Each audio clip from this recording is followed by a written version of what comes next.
ಚಿರೋಟಿ ರವೆ ಗೋಧಿ ಹಿಟ್ಟು ಯೂಸ್ ಮಾಡಿಕೊಂಡು ತರಕಾರಿ ದೋಸೆ ಮಾಡ್ತಾಯಿದ್ದೀನಿ.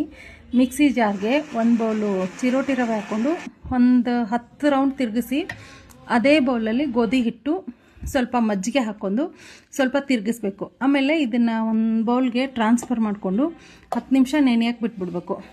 ಆಮೇಲೆ ತರಕಾರಿ ಕಟ್ ಮಾಡ್ಕೋಬೇಕು. ನಾನು ಕ್ಯಾರೆಟ್ ತುರಿದು ಹಾಕಿದ್ದೀನಿ. ಕ್ಯಾರೆಟು, ಸಣ್ಣಕ್ಕೆ ಹೆಚ್ಚಿರೋ ಈರುಳ್ಳಿ, ಟೊಮೆಟೊ, ಸಬ್ಬಕ್ಕಿ ಸೊಪ್ಪು, ಆಮೇಲೆ ಮೆಂತ್ಯ ಸೊಪ್ಪು, ಕರಿಬೇವಿನ ಸೊಪ್ಪು, ಕೊತ್ತಂಬರಿ ಸೊಪ್ಪು ಎಲ್ಲ ಹಾಕಿ ಕಲಸಿಡಬೇಕು. ಒಂದು 10 ನಿಮಿಷ ಇದನ್ನು ಕಲಸಿಟ್ಬಿಡಬೇಕು. ನಿಮಗೆ ಇನ್ನೂ ಬೇಕಂದರೆ ಯಾವುದೇ ತರಕಾರಿ ಇದ್ದರೂ ಆ್ಯಡ್ ಮಾಡ್ಕೋಬೋದು, ಚೆನ್ನಾಗಿರುತ್ತೆ. ತರಕಾರಿ ತಿನ್ನದೇ ಇರೋರಿಗೆ ಬೆಸ್ಟ್ ರೆಸಿಪಿ ಇದು. ಆಮೇಲೆ ಇದಕ್ಕೆ ಸ್ವಲ್ಪ ಜೀರಾ ಪೌಡ್ರು, ರುಚಿಗೆ ತಕ್ಕಷ್ಟು ಉಪ್ಪು, ಖಾರ ಪೇಸ್ಟು ಹಾಕಿ ಕಲಸಿ 1 ಲೋಟ ನೀರು ಹಾಕಬೇಕು. ಸ್ವಲ್ಪ ಗಟ್ಟಿ ಇದ್ದರೆ ಇನ್ನೂ ಸ್ವಲ್ಪ ಜಾಸ್ತಿ ಹಾಕ್ಕೊಳ್ಳಿ. ಈ ಒಂದು ಅದಕ್ಕೆ ಕಲಿಸ್ಕೋಬೇಕು. ಆಮೇಲೆ ತವಾ ಬಿಸಿ ಆದಮೇಲೆ ಅದಕ್ಕೆ ಸ್ವಲ್ಪ ಎಣ್ಣೆ ಹಾಕಬೇಕು. ಎಣ್ಣೆ ಏನು ಜಾಸ್ತಿ ಬೇಡ.